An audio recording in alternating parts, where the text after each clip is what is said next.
episodes. Aku berharap juga akan diterima dengan kalian bisa menonton dengan enjoy dan lebih berempati dengan tiap karakter yang ada di sini, karena kami semua each karakter punya background cerita masing-masing yang sangat amat kompleks, nggak cuma satu dua karakter aja yang kompleks, tapi ini tiap karakter di sini kuat banget. Jadi aku berharap kalian juga ikut terbawa naik turun. Mas Yana, sorry nih kan sebelumnya juga pernah memerankan film yang begitu hebohnya dengan karakter yang hampir mirip yang agak dizolimi lah gitu ya sama. Itu gimana sih kamu untuk bisa ngedapetin bedanya gitu? Betul gitu, rasa juga kan pasti orang akan mungkin berpikirannya sama gitu, tapi sebenarnya juga beda banget gitu. Jadi yang membedakan karakter Syafa ini di series Jalinan Terlarang adalah yang paling menarik perhatianku dan aku rasa jadi poin besar di series ini adalah ya itu dia ya, kebiasaan dia untuk lebih menyenangkan orang lain. Dan sayangnya orang-orang yang dia senangkan terus ini adalah toksik buat dia. Toksik banget, memanfaatkan dia secara materi, gak peduli dengan dia. Dia kasih kabar kalau dia baru berhasil hamil setelah 10 tahun berusaha, gak diperdulikan, malah dimintain duit terus. Jadi kayak ngasih makan kayak iblis yang selalu gak pernah kenyang gitu loh. Tapi Syafa dengan ikhlas, dengan senang hati dan nganggep itu kebaikan untuk ngasih makan si iblis ini terus menerus gitu. Dan itu kan aku ngeliat jadi kayak Syafa ini sebenarnya baik atau dia sendiri juga toksik sih gitu.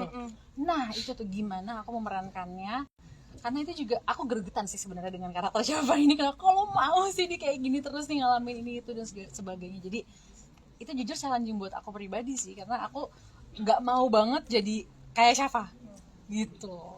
Kamu sempat ini nggak sih pas banget dulu kesel banget ini cewek gimana sih? People pleaser banget, tapi banyak orang kayak gitu.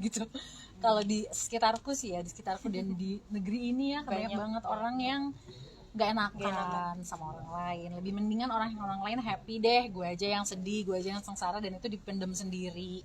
Ada apa-apa dipendam, penderitaannya sendiri ya udah biarin. Kamu seperti itu nggak sih maksudnya, mungkin ada miripnya dengan karakter ini? Nah, yang menjadi tantangan menjadi Syafa itu adalah karena aku ngerasa dulunya aku kayak Syafa, tapi aku udah nggak kayak gitu dan aku udah nggak mau kayak gitu lagi, tapi aku dapat peran yang diajak jadi begitu lagi. Jadi Syafa ini sangat amat menggali kemampuan menjadi people pleaser yang aku kubur dalam-dalam gitu loh. Dilupain tuh udah.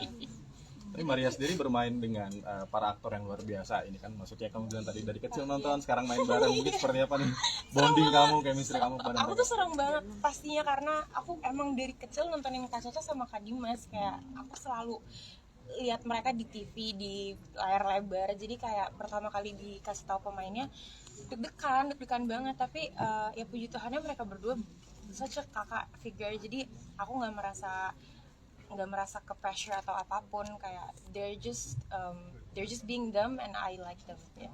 Mas Anda kan balik lagi nih main sama Dimas gitu, itu gimana nih caranya? Mungkin ada gabungnya lagi atau udah lebih enak gitu?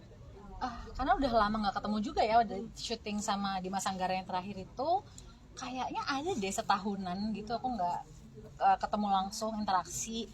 Jadi pas di sini tuh apalagi kan ceritanya beda, dinamikanya beda, jadi masih ngegali yang baru lagi sih, kayak kenalan dari awal lagi, walaupun nggak segitunya juga. Cuman lagian hidupku yang sekarang nih setelah yang pas syuting Jalinan Terlarang sama pas dulu sejudul sama Dimas yang beda itu beda nih. Aku dan Dimas orang yang berbeda dengan cerita hidup yang berbeda personally ya. Jadi ya mengenal dari awal lagi sih gitu. Kak, ini mungkin melihat dari episode pertama kan sudah ada banyak adegan dewasa juga, dan bahkan mungkin sampai episode 10 pasti banyak adegan dewasa. Mungkin cara pendalaman karakter itu bagaimana sih Kak? Mungkin dari Kak Caca maupun Kak Maria. Ya itu kita diskusikan sih ya, karena kan itu kan sesuatu yang maksudnya bukan hanya sensitif buat perempuan tapi buat laki-laki juga gitu loh. Jadi kita gimana melakukan dengan profesional, dengan izin dari satu sama lain, terus dilakukan secara nyaman dan kita saling menginformasikan oke, batasan saya di sini, batasan saya sampai segini gitu, dan dengan kru dan tim director, produser semua juga yang mensupport keinginan kita dan membuat suasana juga jadi nyaman untuk kita mengadegankan scene-scene tersebut. Ya, lebih banyak menyuarakan aja sih, kayak kalau misalnya ada tidak nyaman di scene ini kita pasti diskusi dan itu akan direvisi biasanya. Jadi nyaman banget ya. kan banyak series tentang perselingkuhan, ini mungkin bedanya series tentang perselingkuhan yang lain dengan ini apa nih mungkin? Ini ada touch of psychological Iya, thrillernya Edge Ada soal luka batinnya kuat banget ini. banget, dan ini yang menurut aku sangat amat menarik karena ini nggak muluk-muluk soal perselingkuhan, penghancuran rumah tangga, Dan bukan yang perselingkuhan yang ini si jahat nih si baik nggak gitu. enggak. Ini semua tiap karakter punya layer mereka masing-masing, punya jalan cerita masing-masing, ada backgroundnya dalam banget. Jadi enggak fully tentang adegan ini, adegan intimate enggak kayak gitu sama sekali. Jadi ini menurut aku menarik banget. Kita jadi lihat sih contohnya kayak kalau seorang anak yang dibesarkan oleh ayah yang tidak hadir secara emosional, maksudnya hadirnya secara ya udah ngasih duit aja, ngedanain aja, ngebesarin aja, ngasih makan aja, tapi jahat gitu secara emosional ke anak perempuannya. Nah itu impactnya seperti apa, dan kita kalau tahu nih kayak runutan ceritanya ngelihat Gina yang diperankan sama Maria tuh kita malah jadi kesian gitu loh sama dia. Aku ngelihat di cerita skrip dan pas syuting pun merasakan itu terhadap karakter Gina akhirnya gitu setelah tahu